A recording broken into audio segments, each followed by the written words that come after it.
je te réponds, si tu me mutes, tu comprends que ma réponse ne va pas être exacte. Comment tu peux m'expliquer, et écoute-moi bien, comment tu peux m'expliquer qu'en Thaïlande, on prenait un peu l'exemple de Thaïlande, t'as pas le droit du sol, t'as rien là-bas. Et comment tu peux m'expliquer qu'en Thaïlande, les Français sont... Laisse-moi finir mes phrases, s'il te plaît. En Thaïlande, il y a tellement eu... Laisse-moi finir, s'il te plaît. Je sais que c'est ton live, après tu me muteras. Je pose une question vraiment tranquille, réponds tranquille. Comment tu m'expliques qu'en France, cette population de... Je l'appellerai par le nom, me mute pas, hein, de racailles, c'est parti en Thaïlande. En Thaïlande, les Thaïlandais ne peuvent plus nous voir. Donc, ce qui veut dire, c'est que la population qui se comporte aussi mal en France, le fait dans les pays étrangers. En tant que Français, tu te pointes en Thaïlande, on te prend pour une racaille directe. C'est pourquoi ils les détestent là-bas? Est-ce que tu as fini? Dis-moi. Est-ce que tu as des gens qui vont là-bas, c'est juste pour ce qui est proposé. Enfin, s'il te plaît. Bref. C'est un délire. Vas-y, Ricard. Est-ce que tu as fini de parler? J'espère que tu as fini de parler. Là, je te parle de la France, tu me parles de Thaïlande. Chaque pays, il a une constitution. La constitution, ça veut dire la citoyenneté se donne par la naissance. Si tu es né en France, tu as la même citoyenneté. Tous les gens qui sont nés en France, ils ont les mêmes devoirs et droits que toi. Ça veut dire que vous êtes tous des citoyens égaux de droit. Ça s'appelle un pays de démocratie. Là, c'est le caractère. Si tu veux pas respecter le caractère démocratique de la France, tu fais ce que tu fais. Ça veut dire, si tu veux remplacer la France par un pays de Thaïlande, on pratique la prostitution sur les enfants, ça c'est ton problème. Si tu es contre le caractère... Je peux te répondre parce que la prostitution dans les pays musulmans... Je peux finir maintenant. Si tu veux, là tu es contre en fait, là ce que tu es en train de dire. Est-ce que moi je t'ai coupé? Je t'ai pas coupé. Là, il y a deux choses qui sont différentes. Tu fais le mélange entre deux choses. Tu es en train de remettre en cause la question de l'État démocratique français. Ça veut dire un État démocratique qui respecte les droits de l'homme. En fait, ce que tu fais, tu remets en cause ta propre république. Tu remets en cause ta propre constitution. Ça veut dire c'est toi qui ne respectes pas ta propre constitution et ton propre État. Ça, c'est la première. Maintenant, quand tu me parles de la racaille en France, ça c'est autre chose. Ça veut dire tu mélanges deux choses différentes. Là, tu enlèves le droit de la citoyenneté à des gens qui les ont eus par la Constitution et par le fait que la France est un État démocratique. Tu veux changer le droit de citoyenneté, à ce moment-là, tu es contre. Tu n'es pas en adéquation avec ta République.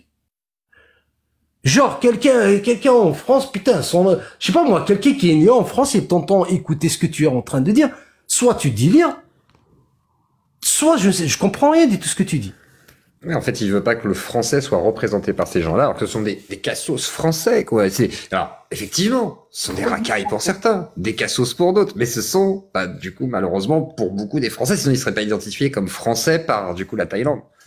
Donc malheureusement, voilà. Et après, que vous considériez qu'ils soient de première, deuxième génération et tout, qu'ils soient pas français sous certains points. Oui, français de papier si tu veux, mais il n'empêche qu'ils sont français, en droit. Qu'on le veuille ou non. Tu vois, comme moi, je suis français, si jamais demain il y a un mec qui a ses papiers, il devient français de facto, donc je dois le respecter comme en tant que français, et puis il avait les mêmes droits que moi, et moi j'aurais les mêmes droits que lui en principe. C'est la base en fait de notre pays aussi à ce niveau-là, au niveau de l'accueil justement. C'est ça, ils sont nés en France. Donc, ils ont grandi à l'occidental, ils ont été éduqués par l'éducation nationale, ils ont été instruits par celle-ci et par les médias français, par la télé française, par la société française. Si aujourd'hui, il y en a qui foutent la merde, c'est qu'il y a une faille dans notre système éducatif et d'éducation, et point barre en fait. Et il y en a pas qu'une, il y en a plein. Il y a pas besoin de s'appeler Karim, d'être la 4e génération pour foutre la merde en France, hein. Tu vois, même si dans certains quartiers, effectivement, c'est un peu plus surreprésenté, un peu plus représenté. Mais au final, ça vient bien d'une éducation, d'un système français, la faille. Ça vient bien de ça. Normalement, je sais pas, quelqu'un qui vient, même tiens, un Pakistanais qui vient s'installer en France, qui veut vivre à la française, qui fait une première série d'enfants, ensuite ses enfants refont des enfants. En fait, s'ils arrivent pas, si au bout d'un moment l'intégration n'a pas fonctionné, c'est pas de leur faute à eux, en fait. C'est qu'à un moment donné, il n'y a pas eu ce qu'il fallait en France pour qu'ils puissent. Eux à qui? Eux à qui? Parce que moi, quand j'étais à l'école, Cassius, moi j'ai 46 piges et on expliquait aux gamins à l'école que justement à la maison, ce serait bien de parler français parce que parler arabe, ça allait pas être une bonne porte d'intégration. Que tu sois double langage, enfin double, Oui. que tu puisses parler deux langues. C'est très glorifiant. Mais quand ils se pointaient à l'école et que la maîtresse de français disait putain, mais c'est aberrant, c'est aberrant. Vos devoirs, vous pouvez même pas les faire en français. Et bah pourquoi elle a pas continué à leur mettre un 0 en fait? Pourquoi la prof elle a lâché? C'est ce qu'elle a fait, mais c'est ce qu'elle a fait, c'est ce qu'elle a fait. Oui, le fameux il y a pas de vague. Ils ont baissé les bras. Pourquoi les profs ils ont dit bon bah tranquille, on va pas les stigmatiser, on va les laisser faire. Pourquoi les professeurs n'ont pas dit bon maintenant Karim, ça fait 4 fois que tu me ramènes ta copie en arabe, tu vas arrêter, je vais te mettre un 0 à chaque fois. Si tu veux continuer. Tu sais pourquoi, Cassius? Tu sais pourquoi? Pourquoi? Tu veux que je te le dise? Pourquoi? Pourquoi ils ont lâché l'affaire? Parce qu'on te traitait de raciste direct. Et alors? Aujourd'hui, moi, je l'assume. Je suis pas raciste, hein, mais. C'est de leur faute. C'est de la faute du système français qui a préféré dire, oh, moi, je veux pas être traité de raciste, donc je me plie. C'est de leur faute. Écoutez, les gens, c'est pas de la faute un prof, il est payé moins. Qui foutent la merde et qui fait moi, j'ai envie de leur mettre des gifles. Je suis désolée, c'est de la faute de ceux qui ont lâché l'affaire. Cassius, c'est monsieur, enfin. T'as un gamin que tu dis, oh, j'ai pas envie qu'il pleure. Et t'arrêtes, du coup, d'être un peu trop strict avec lui.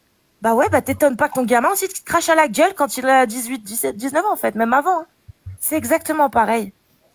Je suis dans le même, pourtant, tu vois, je suis dans la même conclusion que toi. En tout cas, j'arrive à faire le même constat que toi, Mika. Mais je pense que les raisons pour lesquelles on en est arrivé là, c'est pas parce que ces gens-là viennent du bédouinisme. Pas du tout. Vraiment pas. Parce que s'il y a des 3e, 4e générations qui arrivent à foutre la merde, alors que leurs parents et leurs grands-parents, eux, ont été des Français très bien intégrés, ou en tout cas, des Français dignes de ce nom, bah, c'est que c'est pas de la faute du bédouinisme ou de leurs origines ou du fait qu'ils se sentent plus marocains ou algériens. Pas du tout. C'est vraiment que derrière, il y a le système qui a lâché l'affaire. Bah, à un moment donné, alors attends, si tu me laisses parler, t'es payé 2000 balles pour gérer une classe d'enfants qu'on n'a rien à foutre et leurs parents leur expliquent très clairement que, en fait, dans la cité, t'as 2 schémas. Soit tu te mets au sport, tu fais footballeur et tu fais gagner plein de thunes, soit tu vends ce qu'il y a à vendre dans ton quartier. On se comprend. Ouais. Moi, j'ai oui, je suis d'accord. Laisse-moi finir, s'il te plaît. S'il te plaît, t'es pas un animal, tu peux me laisser parler. Oh. Tu vois, après, pour 2000 euros, pour 2000 balles par mois, est-ce que je vais me faire chier pour gérer une classe de 30 gamins qui en ont rien à foutre?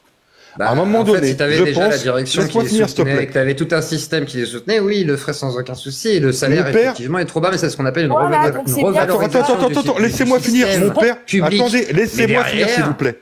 Laisse-moi finir. Mon père était dans l'éducation nationale. À la fin de sa carrière, il m'a dit, tu te rends compte, je fais gaffe quand je sors, je peux pas aller aux toilettes quand je veux, parce que s'il y a des gamines et que je vais aux toilettes et qu'il y a des enfants, parce que les enfants maintenant sont multigenrés, donc il y a les toilettes hommes, les toilettes femmes, ça n'existe plus. La fille ou le garçon qui se sent plus homme que femme mélange les toilettes.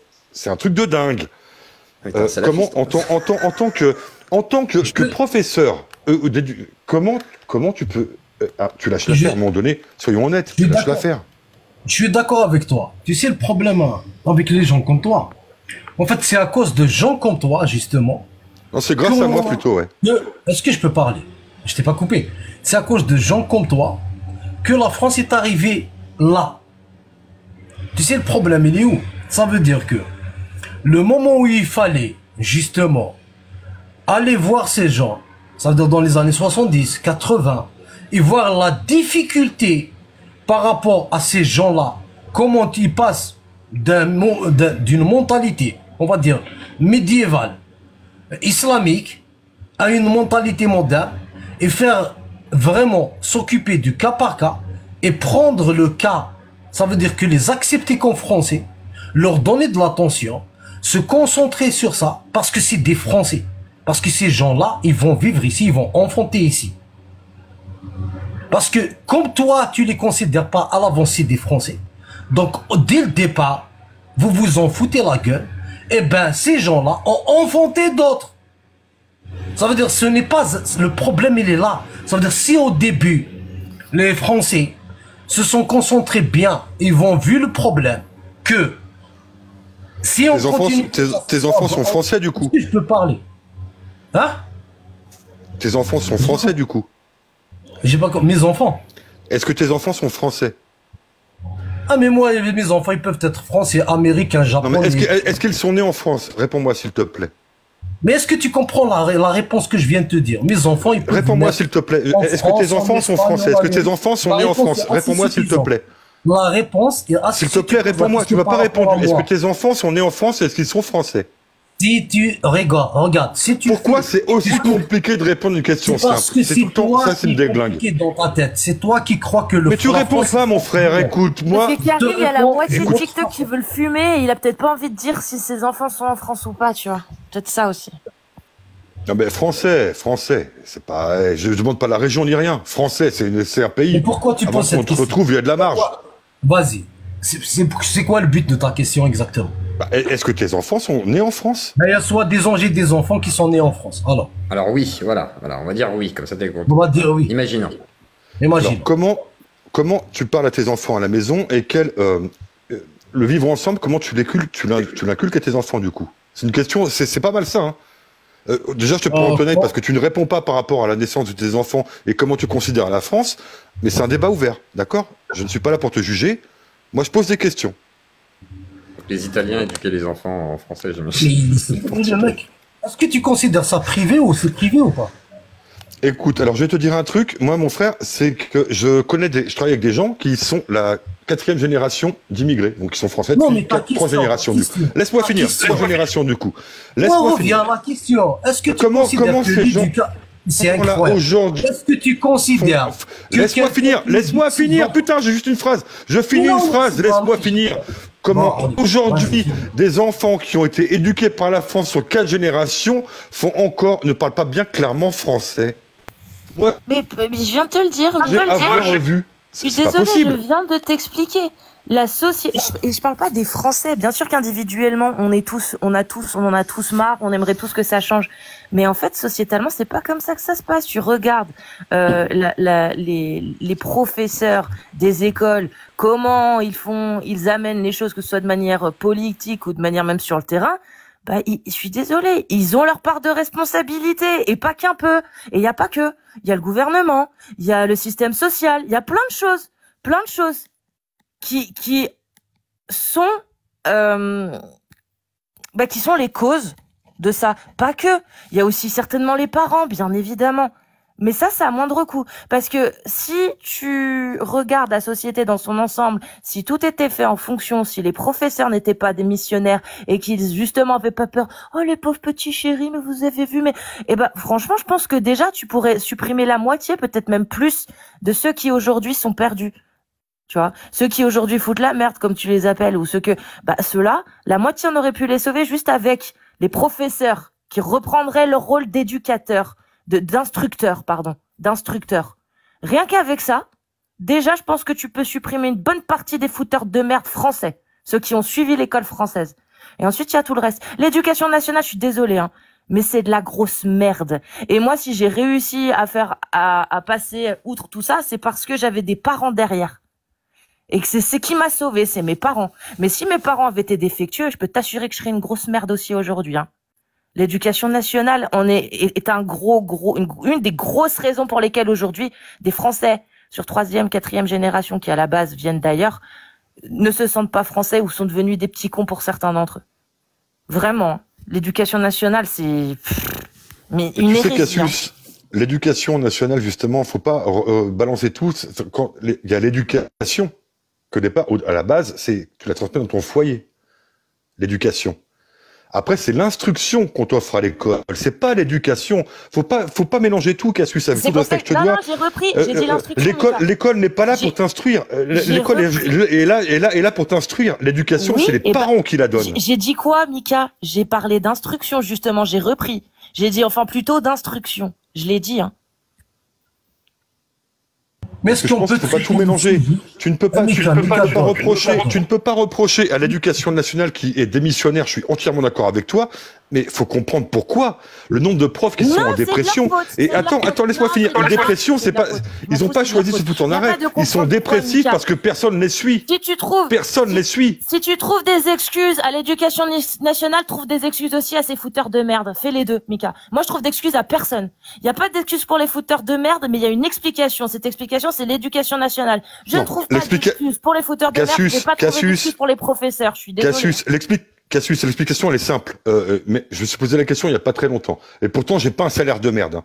Mais entre faire le guetteur dans la cité qui est à côté de chez moi ou faire autre chose, je suis mieux payé. Je suis mieux payé. Alors, comment tu veux éduquer tes enfants par rapport à ça? Si ton enfant, tu l'as un petit peu laissé vagabonder à droite à gauche, avoir des fréquentations un petit peu craignos. On peut parler rationnellement. C'est sûr.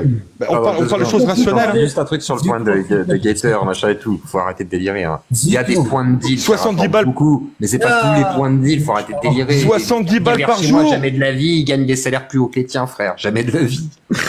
T'es pas sérieux. C'est à Paris, sur l'un des plus gros points de deal, je veux bien, mais pas partout. Faut arrêter. Ça, c'est le fantasme aussi. Je veux bien, tu vois, qu'il y ait à côté de chez moi, région parisienne, ils ont fait une perquisition dans une tour. Les gens ont jeté de l'argent par les fenêtres.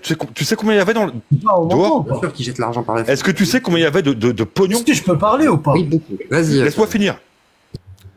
Il y avait 1 million d'euros en liquide en bas des immeubles. 1 million d'euros en liquide. 1 million d'euros. Allô? C'est un trafic de drogue, idiot. Pardon. 1 million d'euros. Est-ce que tu as fini? Il faut redistribuer. Non, mais j'ai fini, mais il faut que les gens se rendent compte, quoi. Les sommes sont colossales. Oui, un trafic de drogue. Oui, puis ça, c'est 2 familles sur 40, tu vois, qui touchent ça. Exactement ça, merci. C'est ça, voilà. C'est l'article incroyable, mais tout le monde fait pas ses chiffres d'affaires, tu vois. Écolo.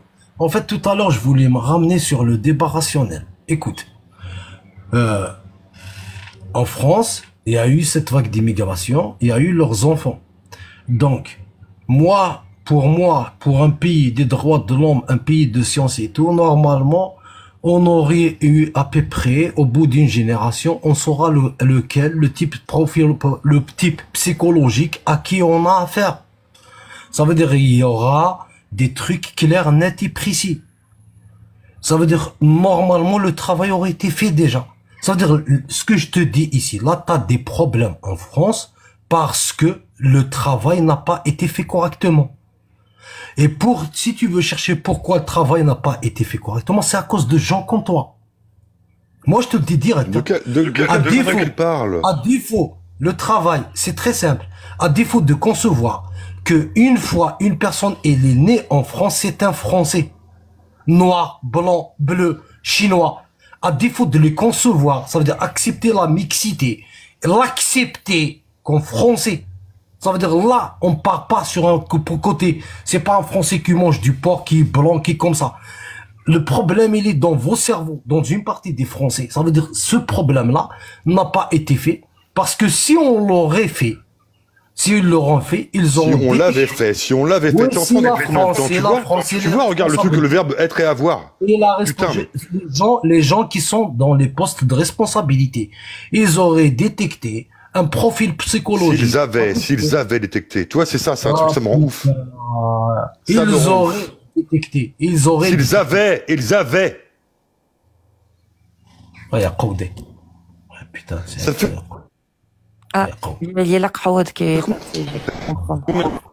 Donc, le problème, s'ils auraient fait le travail correctement, on se trouverait pas dans ces problèmes-là. Donc, puisque le travail n'a pas été fait, il faut regarder l'erreur, il faut chercher l'erreur. L'erreur, elle est là. Dans la majorité des cas, c'est exactement ça. À défaut de voir que tu as face à toi des profils psychologiques ils ont un problème d'éducation, ils ont un problème de culture, ils ont un problème culturel, ils ont un problème de combien peuvent être, vous parlez assimilés. Mais putain, mais vous croyez où? Vous croyez c'est une usine? La pensée, vous croyez que les êtres humains, c'est une usine? Tu prends 1000 personnes, dans n'importe quelle catégorie, tu prends 1000 Allemands, tu vas les emmener en France, tu vas pas assimiler plus de 50% des Allemands. Bah si, c'est ça, c'est que si on met pas en place quelque chose qui permet aux gamins d'aller dans la bonne direction, en fait, de les forcer même à y aller, entre guillemets.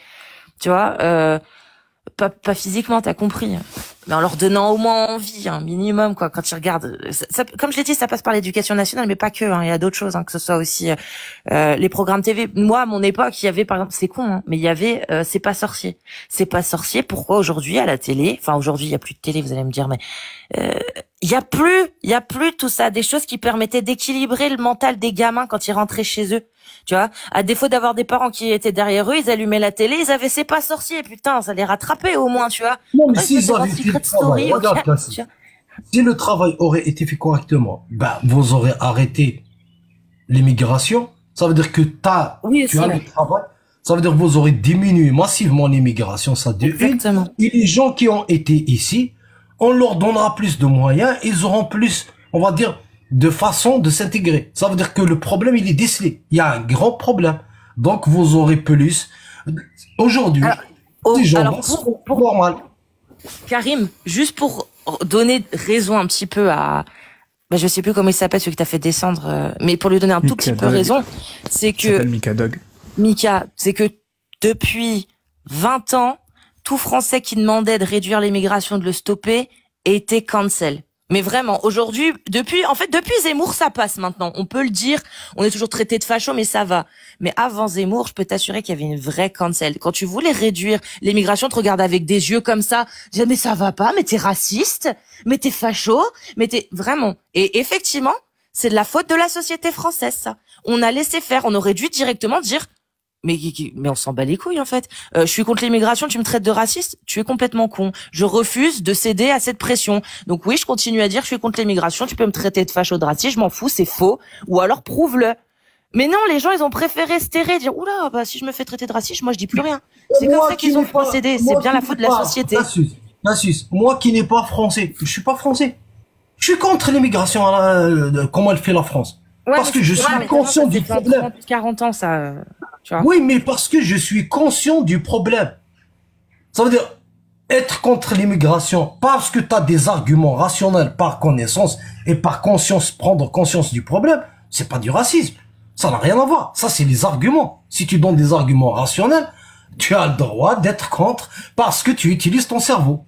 Oui, mais on a fait croire aux Français les médias, les politiques, même les professeurs ont vraiment, il y a des professeurs qui étaient très très à gauche et qui ont diabolisé même dans leur classe le fait de pouvoir être contre l'immigration, tu vois.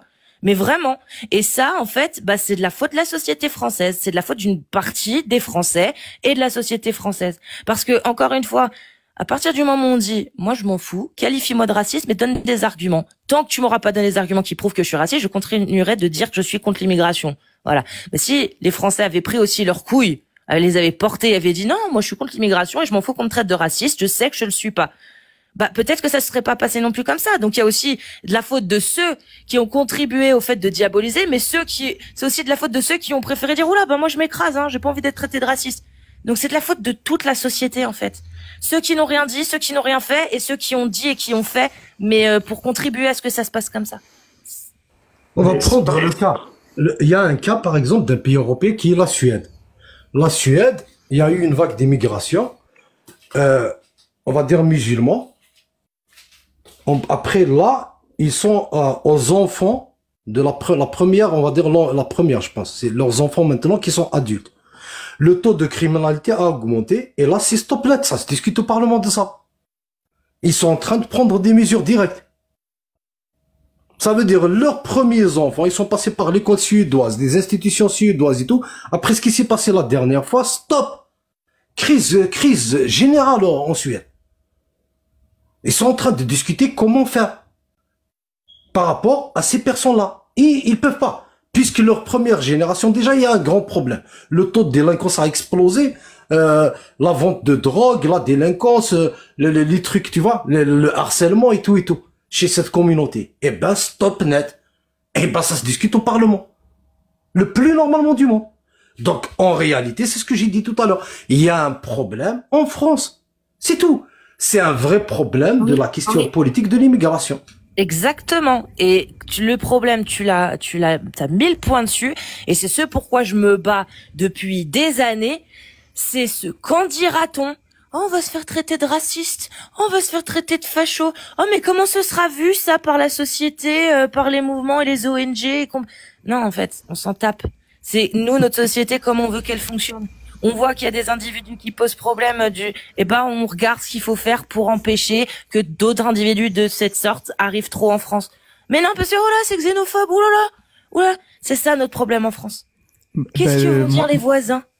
Moi, personnellement, je voulais intervenir dessus, justement, ça fait une belle transition sur ce sujet, parce que hier, on avait organisé un live avec quelqu'un, et il y avait Karim qui avait passé quasiment toute la journée, et moi, j'ai pas pu rester à la fin de ce live, et il était tombé sur un mec, Karim, qui était à peu près, qui avait à peu près la même base d'argumentation et qui parlait d'immigration. Et c'était pour savoir justement comment ça s'était fini. C'était pour ça que je suis monté à la base, hein, pour le coup. C'est ça en fait. Pour savoir. En fait, le problème il est dans les deux sens, tu vois. T'arrives même maintenant des Français qui disent oh, on est chrétiens, on va rétablir la monarchie, on va devenir comme à l'époque de la chrétienté. En fait, t'as le bédouin de l'autre côté, t'as un autre bédouin, le bédouinisme de l'autre côté. Pour faire face, en fait, ça devient une guerre, on va dire, le truc des religions. Les musulmans contre les chrétiens.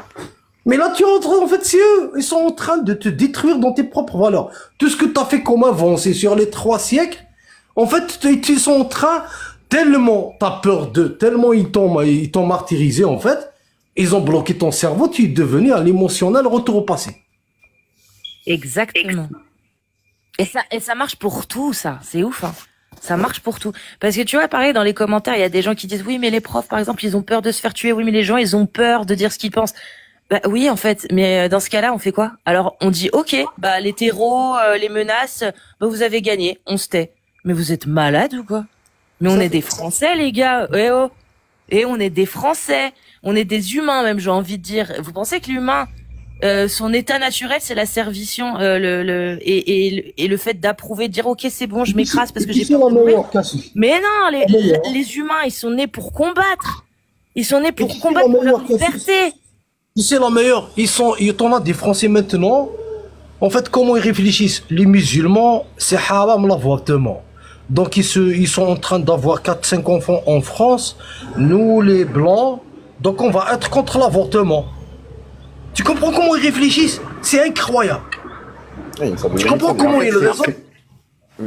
Bah justement, là où tu as raison, c'est qu'il ne faut pas céder, par exemple, au puritanisme religieux, à un asservissement effectivement des masses, et des gens comme Cassu, Jack, machin et tout, même moi je me vais m'intégrer dedans parce que le format de mon émission veut ça, c'est-à-dire une forme de liberté d'expression qui pour moi devrait pas être totale, mais en tous les cas on doit péter les murs, et surtout sur des choses qui peuvent être transgressives. C'est une nécessité, effectivement, on peut pas lâcher, et vous-même en tant que spectateur, vous êtes acteur en fait de ça, c'est-à-dire que bah oui, enfin on est tous des citoyens, et que au plus nombreux on ouvre, façon de parler, les fenêtres d'Overton, etc., machin, pour pouvoir dire les choses, au mieux c'est, parce que bah, c'est notre pays, la liberté d'expression, quoi. On se protège tous, en fait. Voilà. C'est notre parole protège la parole des autres, en fait. Même si on n'est pas d'accord, à partir du moment où la majorité des Français, la grande majorité des Français, même des humains, oseront tenir leur discours, oseront porter en tout cas leurs pensées, et bah en fait on pourra plus les menacer parce qu'on sera trop nombreux à dire les mêmes choses, en fait. Ça doit être le non. Peut-être il change tout le temps. Donc voilà, on ne négocie pas avec les terreaux, et bah pareil, on n'accepte pas les conditions et les menaces pour nous faire taire. Ça va pas ou quoi? Jamais de la vie. Sinon c'est le début de la fin, hein, je vous le dis direct. Hein. Exactement. Et si jamais vous voyez les gens influents, façon de parler, hein, je dis façon de parler dans le sens de ceux qui voilà, sont suivis par des gens, etc., se taire, inquiétez-vous aussi, du coup. Ça sous-entendra que la pression est peut-être même trop forte pour ceux qui osent prendre la parole. Donc, c'est-à-dire qui osera prendre la parole après ceux qui auront osé? Bah, personne, du coup. Donc, c'est pour ça qu'il faut qu'il y ait une sorte de mécanique aussi de soutien, de compréhension de la démarche de tout à chacun, et que c'est aussi, en tous les cas, dans un pays comme le mien, me semble-t-il, avec une certaine voilà, une liberté d'expression, d'opinion, etc., bah, une nécessité absolue. C'est-à-dire, ça fait partie des priorités, on va dire, justement pour la liberté d'un peuple, en fait. Hein, Donc, voilà. Et de vos capacités de raisonner, d'opinion et voilà, de conscience. Duclos, en fait, ça va même un peu très loin. Ça veut dire que tu as des gens qui se définissent en opposition à l'autre. C'est incroyable. Comment tu vois certains Français aujourd'hui renoncer à leurs valeurs au point de se définir en opposition à l'arabe musulman. C'est incroyable. Anti-facho aussi, hein, ça passe. Il y en a, ils se définissent anti-facho, hein, tu vois, donc... Aussi, ouais, dans l'autre extrême, oui, voilà, exactement, avec une sorte d'idolâtrie de ce que seraient les Maghrébins, ce qui n'est pas forcément réaliste d'ailleurs non plus, hein. Et quand on va chez Zawacho, on voit que finalement, il y a plus de blancs d'ailleurs que de Maghrébins, c'est très étonnant. Dommage. Mais c'est effectivement, il y a un souci aussi c'est, comment dire, une conflictualité aussi politique, c'est-à-dire qu'on est dans un truc un peu mondialisé, on a toutes les informations, on n'est plus que en France, c'est-à-dire les gens sont connectés au monde, donc il y a aussi ça qui influence beaucoup. Je veux dire, voilà, il s'est passé un truc à Arafat, tout le monde est au courant, c'est pas juste le 20h. Les gens voient peut-être même les images beaucoup plus détaillées que ce qu'on aurait vu au 20h sélectionnées avec soin, etc., avec peut-être une forme de propagande, mais là, on est cerné par les propagandes. C'est-à-dire, là, quand je discute avec les gens, je sais que oui, je me prends une propagande israélienne, je me prends une propagande palestinienne, je me prends une propagande peut-être russe, puis peut-être même otanesque, et là, tu te dis, bon, c'est compliqué, on est surinformé, et ça aide pas, en plus, à ce que les peuples aillent bien. Et effectivement, comme tu le dis, il y a des gens qui vont se construire en opposition, et derrière, on a construit ça aussi, hein, les histoires avec le voile, machin et tout, c'est toujours compliqué de savoir quelles étaient les bonnes réactions, et le fait qu'on ait lâché prise et qu'on ait une forme de laxisme n'a pas aidé, effectivement. Et les gens peut-être se radicalisent, comme on dit, je ne sais pas.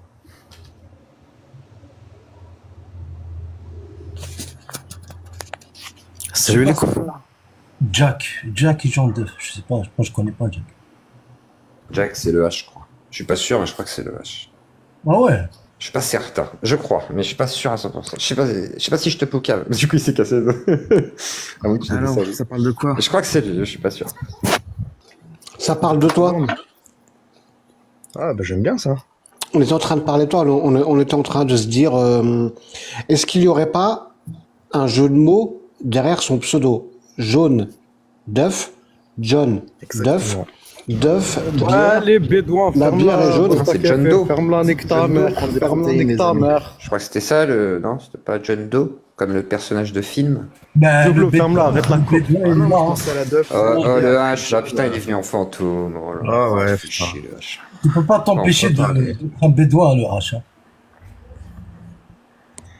Hein? C'est toi le bédouin, Karim. C'est toi le bédouin. Bah, tu peux pas t'empêcher, en fait, d'être un bédouin. Attaque par derrière. Je suis trop fan des païens, là. T'as eu les païens, là, moi je ressemblais comme toi. Je suis trop fan. Non mais c'est toujours comme ça sur la route de l'apostasie. C'est toujours comme ça. T'es un futur apostat. Je t'assure, ce que tu viens de faire sur la suite, c'est l'apostasie. Apostat Kafir, carrément, regarde. Apostat Kafir, toi et moi, on va parler d'Aïcha. Apostat Kafir, on va ouvrir des lèvres, on va parler d'Aïcha. C'est bon, c'est carré ou pas? Non, c'est pas carré du tout.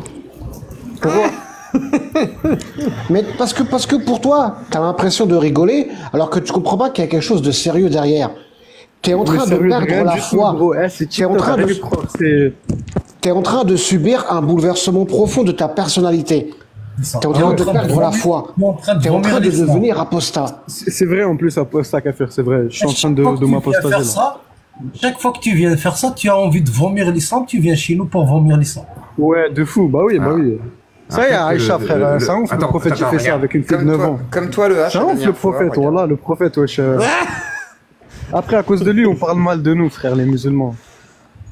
À cause de lui. Ah, ouf de dire ça, toi. J'étais un malade. C'est à cause de l'islam. Je fais le rappel, là. C'est à cause de l'islam, on parle mal de l'islam. C'est à cause d'Allah qui a révélé la sourate. C'est vrai que là, tu vois, comment tu veux que je pense pas que t'es là, des fois, je me dis. C'est à cause des mariages des petites filles. Comme apostat Kafir. Ouais, c'est à cause de ça, Karim, exactement. C'est à cause que ton prophète, il a pris Aïcha en avant. Bah ouais, après vous parlez de ça et tout. Le H, en tant que bonne facho, je suis convaincu que si les musulmans aujourd'hui en prennent plein la gueule, c'est à cause des wesh qui disent Wallah toutes les phrases et qui Wallah, c'est à cause d'eux, il faut les renvoyer dans leur pays, Cassus. Bah non, ils sont français, ceux-là. Ils sont français, mon grand. C'est l'éducation. Non, ils ont détruit la France. C'est l'éducation wesh islamique, là. Non, c'est pas l'islam qui... Ah, c'est pas l'islam qui t'apprend à être un wesh à dire c'est la cité, c'est la cité. L'islam a bien d'autres problèmes. Oui, bien d'autres problèmes. Mais celui-ci, en l'occurrence, qui fait qu'il y a des wesh-wesh qui volent des vieilles, qui arrachent des sacs à main et tabassent des vieilles dans la rue, excuse-moi, c'est pas l'islam, c'est les wesh-wesh.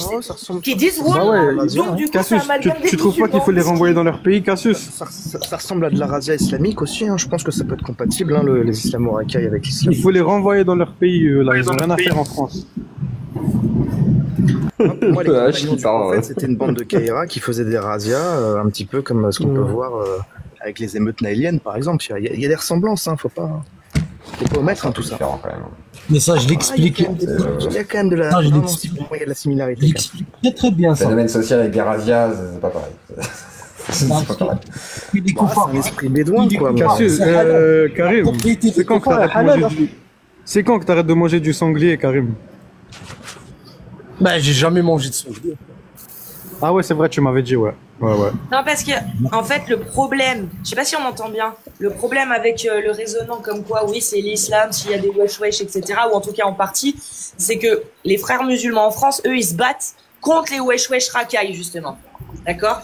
Donc, en fait, si tu ramènes, par exemple, des frères... Tu regardes à Lyon, il y a plus de 15 ans, il y avait des frères mus qui venaient, ils faisaient faire du sport aux jeunes pour les sortir de la délinquance, mais à côté, par contre, ils les engrainaient dans l'islam sunnite. Tu vois? Non, pourquoi tu dis engrainer? Justement, c'est bien, il les sort de ces trucs. Ouais, mais à pratiquer les textes, justement, à la maison. À côté, c'était à côté, ils se faisaient enseigner la détestation du koufar et du mécréant, mon frère, tu vois. Donc c'est pas le même problème. C'est pas le même problème. Mais oui, mais est-ce que tu trouves pas que c'est bien ça ce qu'ils ont fait justement les frères musulmans en France? Non. Bah non. Pourquoi? Parce qu'ils ont sorti les mecs de la racaillerie. Écoute, ils ont sorti les mecs de la racaillerie. Mais ils les ont appris à ignorer les mécréants et ne pas parler avec eux, mais ne pas aller les agresser tout ça. Non, mais non, il y en a qui sont partis en Syrie, il y en a qui sont partis dans plein de pays comme ça pour aller. Tu vois ce que je veux dire? Il y en a qui se sont fait sacrifier, piéger. Cassis, je suis d'accord avec toi, mais dans le fond, c'est la même chose. Ça veut dire, si tu as des musulmans qui sont libres dans leurs actes, ils vont appliquer exactement la morale islamique. Prendre la propriété d'un kafir, c'est halal. Par lui, hein, c'est pas si grave que ça. Donc, si maintenant, tu tombes dans l'autre cas, ça veut dire, si c'est communautaire, dans le sens communautaire, il va produire les mêmes valeurs, hein, tu comprends? Mais si maintenant, j'ai une question pour toi, Karim. En même temps sectaire, ça veut dire qu'ils vont faire une communauté soudée par rapport à la mosquée, tout ça, tu vois. Il met le qamis, il met la qamdoura, il se mélange pas avec les autres et tout. Là, c'est autre chose. Il va voler, mais d'une autre façon. D'une façon plus intelligente. Il va essayer de ramener des budgets, construction de mosquées. Karim. Tu vois, les failles du système, il va exploiter les constructions d'écoles arabes, tout ça, tu vois. C'est une autre façon.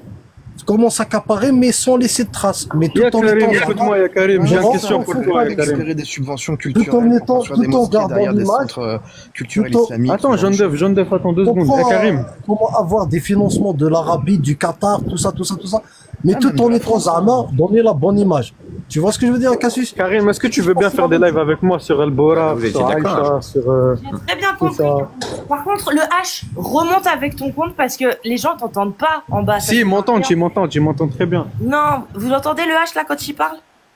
Est-ce que vous m'entendez? Quand t'as un fantôme, les gens en bas, ils n'entendent pas. Donc ça veut dire que c'est comme si on parlait avec rien là. Mais t'as pas compris, le H, c'est comme un ordre de Allah.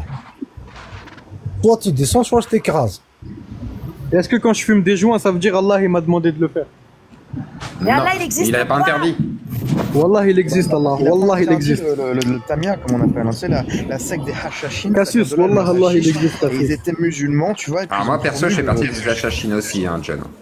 Je dois avouer que je fais partie des. Ouais, je suis un Hachishin aussi, moi. Je dois avouer. Mais j'ai un petit faible.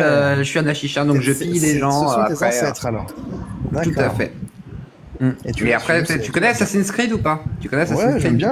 Voilà, je suis un Hachishin Creed. Voilà, c'est comme ça. Kafir, pourquoi t'es sur les réseaux depuis 2015 mais personne n'a apostasé en disant j'ai apostasé grâce à Aposta Kafir? Tu rigoles ou quoi? Non, tu rigoles ou quoi? T'es pas sérieux, gros? Je suis à l'origine de plus de 100 apostasies. Minimum. T'es content en plus, tu vas aller en enfer pour eux tous, enfoirés, va. Mais en fait, c'est même pire que ça. Il n'y a pas d'enfer. Il a lancé des mouvements en fait depuis 2015. C'est ça que. T'es un précurseur, Apostat Kéfir. Eh, vous savez, je suis avec qui là ou pas? Avec Allah. Non, dis-moi avec qui t'es. Bonjour à tous. Salut Anti. C'est pas Anti, c'est le D. Non, si, c'est Anti, c'est Anti. Arrête, j'ai les photos. Tu veux que je les publie? Vas-y, redis-le. Tu veux que je publie les photos, le H? Fais gaffe, hein. C'est le D, le H, c'est fumé en joint là. Ah, le D, c'est finalement, il se dis-moi, la photo qui circule sur le Anti, c'est lui? Non, c'est pas lui, c'est pas lui. Ah, t'es sérieux? C'est pas la tête en Anti. Moi, j'ai déjà vu la tête en Anti. Il est au bled en plus, Anti là. Mais si c'est lui, je pense que c'est un vrai Koulougli. Non, c'est pas lui, c'est pas lui. Je te jure, j'ai déjà vu sa tête. Comment tu t'appelles, Karim? Et le D, c'est converti, c'est bon? Et le D, non, bientôt, Inch'Allah. Mais je lui ai dit, si tu te convertis, je vais te ramener une petite fille de 9 ans. Il m'a dit, vas-y. Aïe, aïe, aïe. Je te dis que toi, t'es forcément un Apostat. Le H, moi, je suis persuadé que tu fais ça juste parce que tes frères, tu les aimes bien, donc tu dis non, mais je peux pas les trahir. Mais au fond de toi, moi, je sais. Tu sais. De toute façon, FIFA, tout ça. Non, mais franchement, le H. Bref, moi, je t'adore, mais c'est comme ça. Petit con, là. Ouais, un jour, je vais vous dire si je suis Apostat ou pas un jour. Moi, je vois bien Un jour, on en parlera dans un bar. Tout ce qu'il fait là depuis tout à l'heure, c'est de l'apostasie. Il a un pote mécréant. Ah ouais, c'est mon meilleur pote, c'est un mécréant, wesh, les gars. Là, je fais la lancelle des aveux, les gars. Ouais, c'est ça. Là, Allah, le prophète, il se désavoue de moi, les gars. Je fais la lancelle des aveux. Astaghfirullah, astaghfirullah. Alhamdulillah, Il y astaghfirullah. a Eric qui dit il fait tout pour dégoûter les gens de l'islam, le H. C'est vrai qu'on pourrait se poser des questions. Non, Ça doit pas être facile. Il est troll, quoi. Il troll, en fait. Ça doit pas être facile d'être dans la tête du H. Quand tu penses, il se dit ceux qui me ressemblent, ceux qui font partie de ma communauté, ceux qui sont des religieux potentiels comme moi et qui défendent l'islam, voilà, ils se rendent compte de leur médiocrité. En vérité, le H, c'est quelqu'un qui a besoin de stimulation intellectuelle. Non, moi, j'ai juste envie d'apostasier. S'il te plaît, sur terre à dire j'ai apostasé grâce à sois respectueux. Laisse-moi finir. Vas-y, Bébou. Il a envie, je sais que le H, c'est quelqu'un qui a envie d'interaction avec les gens. Il a envie de discuter, etc. Mais il trouve pas ça dans sa communauté, entre guillemets, d'origine. Il se dit, tiens, c'est bizarre. Je suis pas comme les autres. Moi, j'ai envie, tu vois, de connaissances, d'instruction. Mais il se retrouve avec des charbels, avec des machins, avec des blablis. Donc, il vient chez les apostats parce que c'est là où il peut trouver ce qui peut nourrir sa curiosité intellectuelle. Et il est déjà apostat, mais il ne le sait pas. Ou alors il le sait, mais il veut pas l'avouer. Ou je sais. T'es un apostat, le H. T'es un apostat. Non, mais dites-moi, le D. J'espère que le D n'est pas homosexuel. Le D, espèce d'enfoiré. Ouais. Vas-y, Nathalie, alors, le D. d'enfoiré. Ça dit quoi, ça dit quoi? Tamia, c'est de Tamia, le D. Oui, le D, ça appelle pas. À part si le H il est homosexuel, il est homosexuel. Non, moi je suis pas homosexuel. Non, c'est le D qui est homosexuel. C'est le D, c'est le D. C'est le D, il est en train de travailler le H. J'ai des amis d'Ahl Kitab, j'ai des amis mécréants. Mais dommage, le D c'est un. Le D c'est pour le D. Je l'aurais fait payer la Jazia, ça m'aurait avantagé sur notre amitié, mais. Et moi je vois des gens qui se convertissent par amour, tu vois, et on peut quitter l'islam par amour aussi, hein. Il a dit quoi? Il a dit il y en a qui ont rejoint l'islam pour amour et il y en a qui l'ont quitté pour l'amour aussi. Ah ouais. Le H, toi tu voterais pour l'Union démocrate là, des partis du moi je voterais pour exclure tous les Arabes et les Noirs de France, mon ami. Ah mais tu vas voter Marine ou Reconquête. Ouais, je vais voter Bordella, c'est intéressant. Ouais, moi je suis français les gars, moi j'ai du sang français, si vous savez pas. Les gars, moi ma grand-mère elle est française, hein. Je pense que c'est ça qui joue beaucoup. Là, il y a une base. T'es voté extrême droite, mec. Je veux une preuve. Moi, une de mes grand-mères, elle est française, les gars. Tu vas finir par voter LFI et puis ça va foutre les boules à tout le monde. Non, pas LFI, non. Lui, il va voter Le Pen, Exactement. Il va voter LFI, les mimes. Ah, toi, t'es gênant, toi. C'est peut-être ça qui fait la différence entre des gens qui se disent français et des gens qui c'est l'humour d'Apostat, du coup, pas français. Ah tiens, le H, question. Qu'est-ce que tu penses des gens qui se sentent pas français alors qu'ils sont français comme toi, comme moi, comme d'autres? Je suis algérien. Moi, ce que je leur disais, c'est de se casser, s'ils se sentent pas français.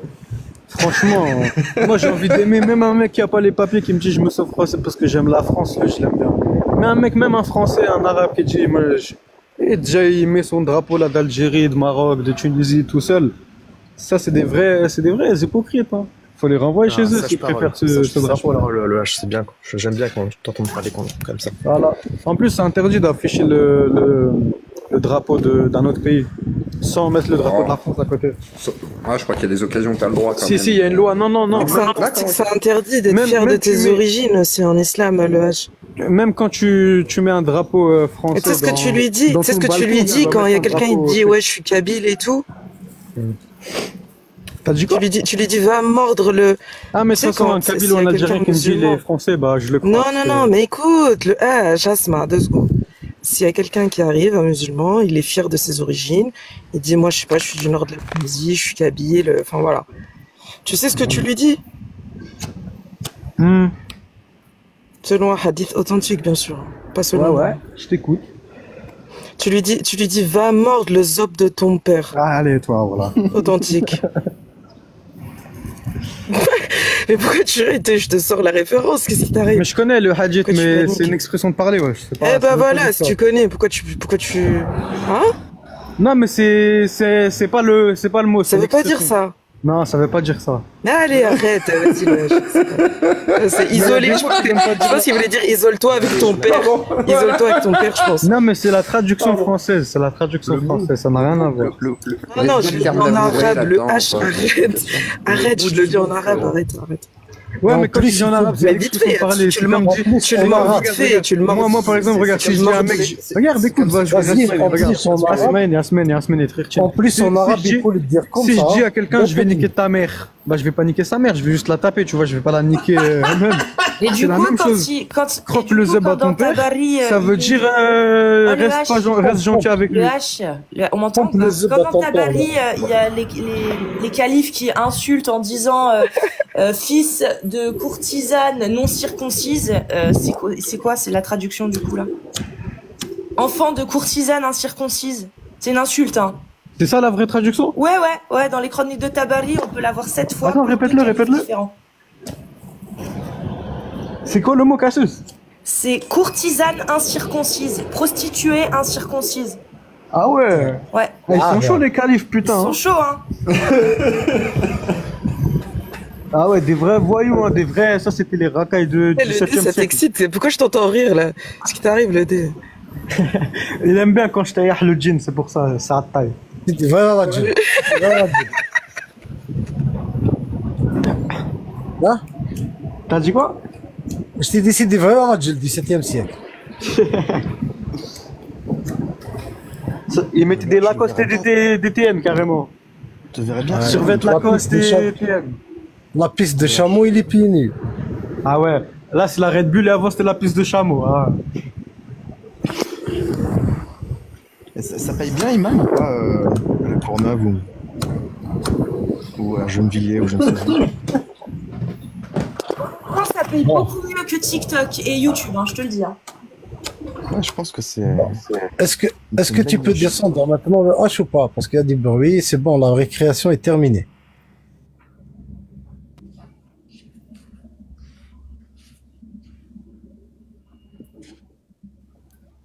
Je pense qu'il est descendu. Ouais, je crois qu'il s'est cassé notre H. Des bisous à toi le H, bonne aposthésie. Coupez mon micro parce qu'il y avait du vent, pardon, je suis de retour. Ça va quoi les amis? Le bâtard. Mais je me suis muté parce qu'il y avait du vent. Il en est où dans sa reconversion, le dé?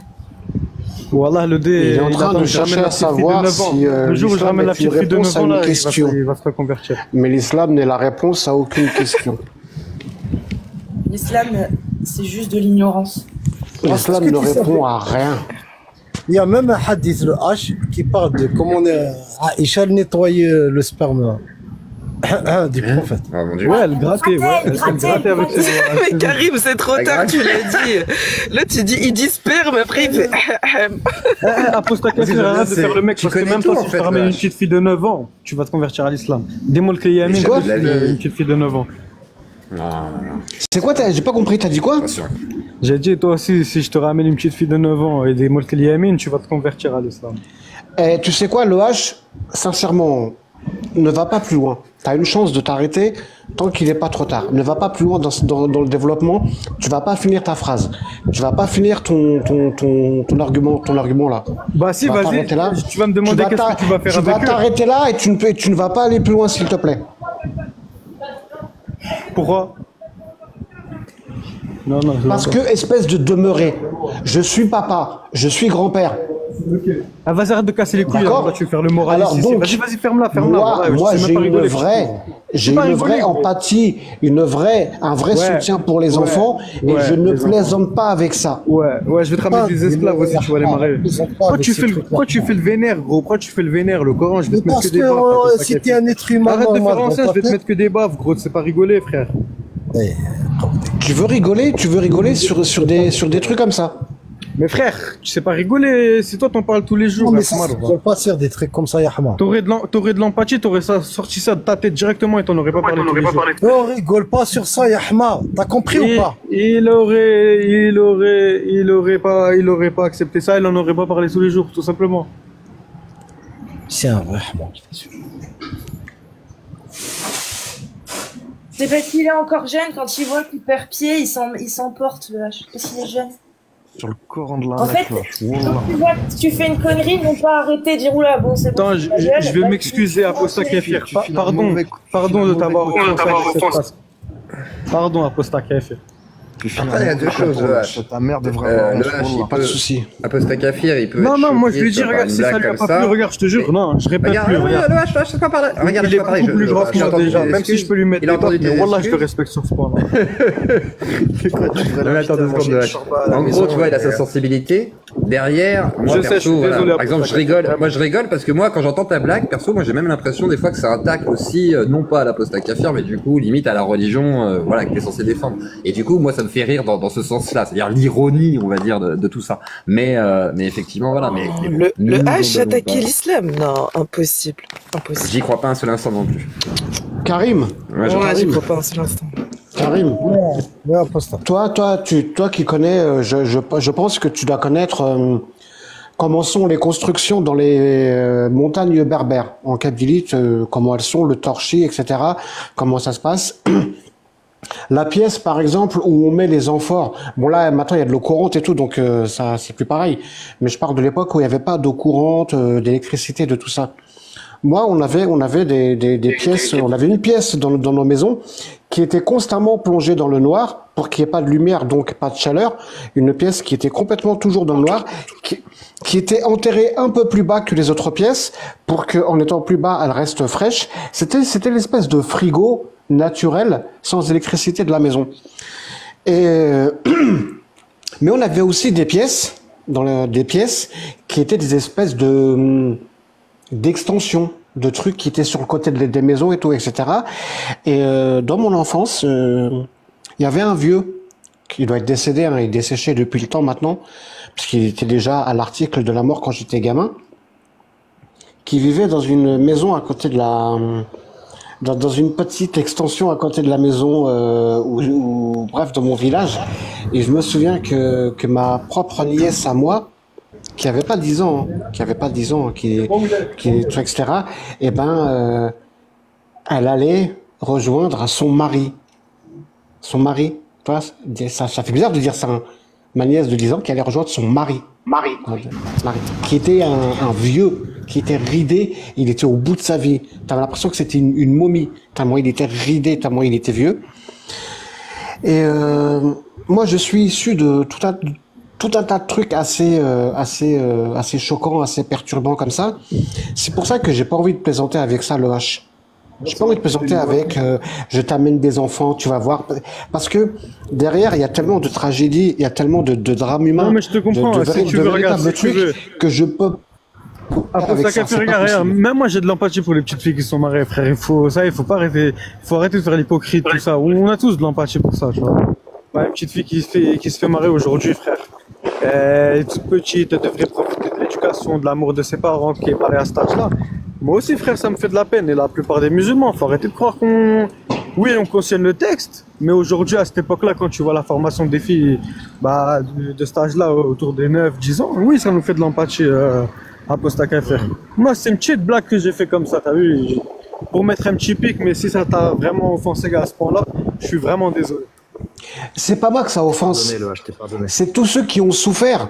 C'est tous les gens qui ont malheureusement, ont dans leur histoire, ont dans leur ADN historique, dans leur héritage, des événements qui ont jalonné leur vie. C'est à eux que je pense. Tu n'as fait que prononcer des mots. Les mots ne sont pas des trucs magiques. Mais voilà, je me dis, on ne peut pas rigoler et plaisanter là-dessus. Un enfant, c'est fait pour apprendre la vie. L'enfance est une période de la vie d'un être humain où tu peux te permettre de tester les choses. Comme disait l'autre, Pampan, t'es mort, mais tu te relèves. Tu joues aux cow-boys, aux indiens, tu testes.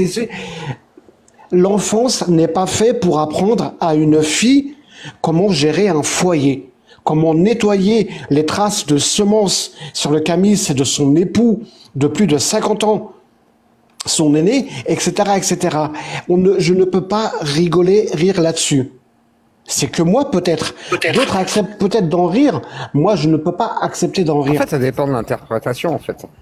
En fait, Aposta Kafir, ça dépend de l'interprétation. Moi, je l'ai vraiment compris. Moi, personnellement, mais après, pourtant, on le lâche, tu vois, je sais qu'il est musulman, mais moi, quand il dit ça, je le prends vraiment en mode, il se fout de la gueule de ça, en fait, dans le mode, enfin, pour moi, il sait très bien que tu vas répondre non et que tout le monde va dire, ah mon Dieu, tu vois, enfin, alors, je sais pas, tu vois, c'est vraiment une question d'interprétation. Par contre, je comprends ton interprétation aussi, c'est pour ça que et voilà, j'entends bien. Non, mais, Ziocolo, en fait, il se pose un vrai problème ici. Ça dépend, en fait, de l'humour, c'est ce qui s'appelle l'humour noir. Sur certains trucs, est-ce que, appeler ça de l'humour? Non. Non, c'est de l'apologie, en fait, par rapport à ta connaissance et l'évolution de la connaissance de l'être humain, faire ça, en fait, c'est carrément, on va dire, c'est pathétique. Ça se voit que tu n'as pas évolué en termes de conscience et de connaissance. Je suis pas d'accord. Moi, je suis plutôt d'accord avec Zioclo. Je pense que ça dépend surtout de qui ça vient et avec qui c'est fait. C'est ça. Si c'était venu de quelqu'un d'autre que le H, quelqu'un qui déteste effectivement ça et qui le dise, et qui disent ça à Aposta, peut-être qu'Aposta Kafir se serait dit, vu que ça vient de quelqu'un qui déteste autant l'islam que moi, ou autant en tout cas ces textes que moi, ça passe, tu vois. C'est ça aussi peut-être. D'où ça vient, de comment ça vient. Exactement. Je n'ai rien contre. Tu vois, Zioclo, je sais pas si tu l'as déjà écouté cette blague, mais il y a une blague juive que j'adore. C'est des juifs qui eux-mêmes ont développé cette blague à l'issue de la sortie de la Seconde Guerre mondiale. C'est Dieu au paradis, on peut la raconter sous plusieurs formes, je la raconte sous ma forme à moi. C'est Dieu, il est au paradis, il se balade dans ces jardins du paradis pour observer comment ces créatures se comportent. Et Dieu, dans son paradis, il se balade et qu'est-ce qu'il fait? Il voit au loin deux juifs qui sont en train de se marrer, mais de se bidonner comme des enragés. Il s'approche et il leur dit, excusez-moi, qu'est-ce qui vous fait rire? Et les deux juifs, ils se tournent vers Dieu, ils lui disent, non, rien, on se raconte des anecdotes de la Shoah, mais tu comprendrais pas, t'étais pas là. Elle est bonne, celle-là. Tu vois, ça, c'est quelque chose qui est fait pour rire, entre guillemets, d'une tragédie, mais avec quelque chose d'intelligent derrière, avec la pertinence. Pas comparer le H avec, tu vois, un humoriste qui aurait eu le temps de travailler justement une vanne avec un vrai fond. Mais comme disait Cassius, moi je suis issu de tout ce qui est une culture de trash talk aussi, d'humour très très sombre et tout, mais qui dénonce aussi des choses, etc. Et je te dis, ça dépend de l'interprétation vraiment de tout à chacun. C'est pour ça que l'humour noir, ça va passer, ça dépend avec qui, tu vois. Et si jamais toi, tu l'entends différemment, tu vas percevoir aussi. C'est logique, mais ça, je comprends.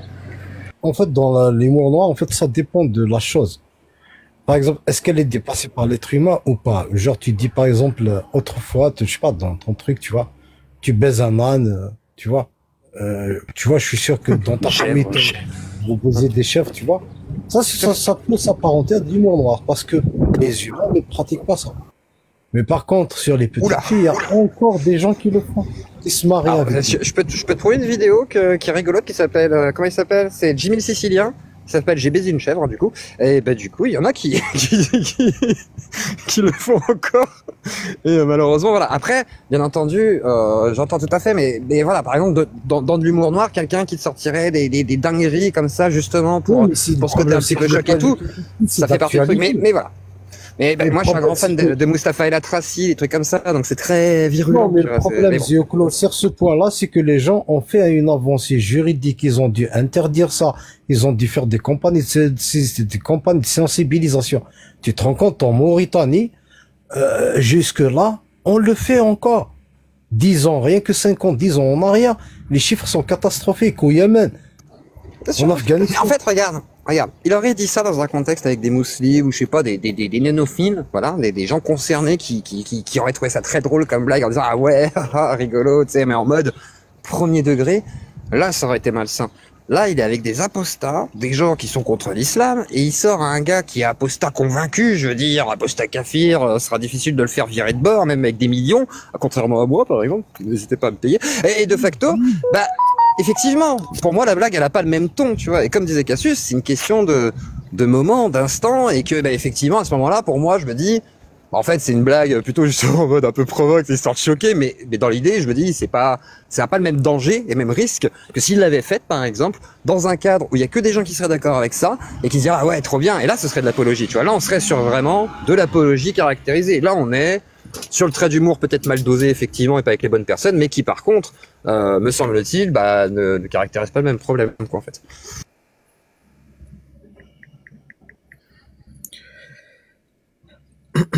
Comme Charlie Hebdo, tu vois, si jamais tu dis la même chose que Charlie Hebdo dans la rue, que un gars tu lui fais tiens toi la migrante là, t'es venu juste pour la CAF après ton viol, voilà. Bah quand Charlie Hebdo fait ça sur des viols de personnes capturées par un groupuscule néophile et terroriste et qui du coup décident de les violer et qu'ils font ça sur Charlie Hebdo, c'est différent, ça dénonce autre chose que si effectivement tu vas voir quelqu'un que tu défonces pour rien ou que tu fais de la politique.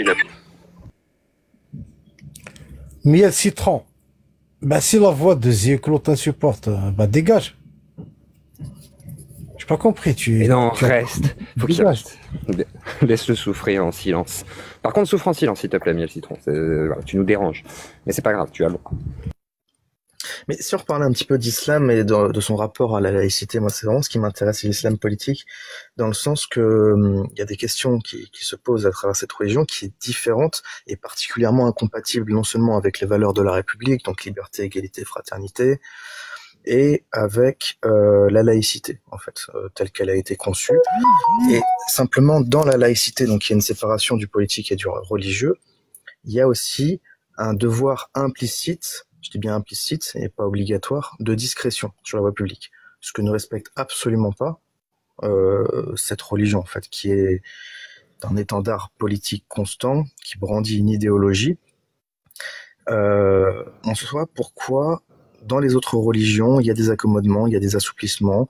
La religion juive, après Napoléon, Napoléon leur a demandé justement d'être compatible avec la laïcité, donc ce qu'elles ont fait, c'est que après leur mariage, elles ont caché leurs cheveux sous des casquettes ou se raser les cheveux en mettant une perruque ou voilà, ils ont trouvé des solutions pour s'adapter en fait à la France.